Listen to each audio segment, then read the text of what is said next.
방금 들으신 대로 용산이 청와대보다 더 탄탄하다고 대통령실은 강조하고 있지만 국내 정치권은 술렁이고 있습니다. 여당은 한미 정상회담을 앞두고 사실 확인이 먼저라며 신중한 입장인데 야당은 대통령실 졸속 이전 때문이라면서 철저한 진상 규명을 요구하고 있습니다. 국회로 가보겠습니다. 황윤태 기자. 네, 국회입니다. 네, 미국 정부의 도감청 의혹 관련 논란 여파, 국내 정치권으로도 번지고 있습니다. 그렇습니다. 한미 정상회담을 보름 정도 남기고 미국 정보기관에 한국 정부에 대한 도감청 정황이 담긴 외신 보도가 나오자 여당인 국민의힘은 파장을 예의주시하고 있습니다. 김기현 대표는 정확한 진상조사가 먼저라면서 국제 상황을 고려해 국익에 부합하는 조치를 신중하게 찾아야 한다고 했는데요. 직접 들어보시겠습니다.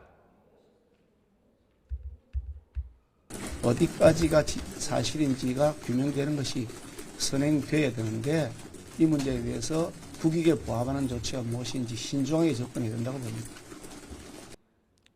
다만 여당 소속인 김태호 국회 외교통일위원장은 SNS를 통해 도청 의혹이 사실이라면 정부 차원에서 유감을 표명하고 미국 정부의 해명과 재발 방지를 강력하게 요구해야 한다고 단호한 대응을 촉구했습니다.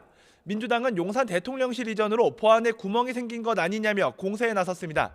의혹이 사실이라면 명백한 주권 침해라고 미국을 비판하면서 동시에 아무런 계획 없이 대통령실을 옮겨 이런 사태가 벌어진 우리 정부도 책임이 있다고 꼬집었습니다. 이재명 대표는 미국과 한국은 동맹관계라는 점을 강조하면서 모든 내용이 명확하게 드러난 건 아니지만 매우 심각한 문제라고 말했습니다. 들어보시겠습니다. 일국의 대통령실이 이 도청에 뚫린다고 하는 것도 황당무계한 일이지만 동맹국가의 대통령 집무실을 도청한다는 것도 상식적으로 납득하기 어려운 일입니다. 관련 내용을 다루는 국회 상임위원회 소집을 놓고도 여야가 논의를 시작했는데요. 민주당은 국가정보원도 도감청 여부를 알지 못한 것으로 파악했다며 국정원장이 참석하는 정보위원회 그리고 국방위, 운영위에서 따지겠다는 방침입니다. 반면 국민의힘은 다음 주쯤 정보위를 열어 관련 내용을 질의하되 국정원장이 나올 필요까지 있겠느냐며 맞서고 있습니다. 네, 이런 가운데 내년 총선을 1년 앞두고 국회에선 선거법 개편 논의를 위한 전원위원회가 열렸죠. 그렇습니다. 국회 전원위원회는 오후 2시부터 시작됐습니다. 앞으로 나흘 동안 집중 토론을 통해 내년 총선에 적용할 선거제 개편 방안을 논의하고 여야 합의안을 도출한다는 계획입니다. 앞서 국회 정개특위는 의원 정수를 300석 유지하는 3가지 안을 내놨는데 국민의힘은 의원 정수를 줄여야 한다고 주장했습니다. 들어보시죠.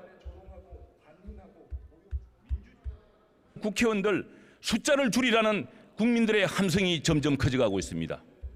의석수와 정당 득표율 격차 수준으로 보면 대한민국 국회가 기네스북 최악 1위로 등극할 것입니다. 민주당은 1등만 살아남는 소선거구제가 지역구도와 결합해 있는 한 우리 정치는 한 걸음도 앞으로 나아갈 수 없다는 고 노무현 전 대통령의 말을 인용하며 중대선거구제 도입을 주장했습니다. 그동안 소진한 사회적 에너지가 지금까지 해결을 못한 이유는 딱 하나, 양당의 기득권 때문입니다.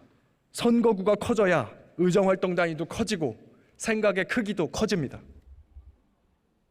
이런 가운데 여야 지도부는 1년 앞으로 다가온 총선 승리도 다짐했습니다. 국민의힘 김기현 대표는 검사 공천 같은 괴담은 근거가 없고 공정하고 투명한 공천이 이뤄지도록 철저히 감독하겠다고 밝혔습니다. 계파 차별도 없고 인위적 인물 교체로 억울한 낙천자가 생기는 일도 없을 것이라며 당의 단합을 강조했습니다.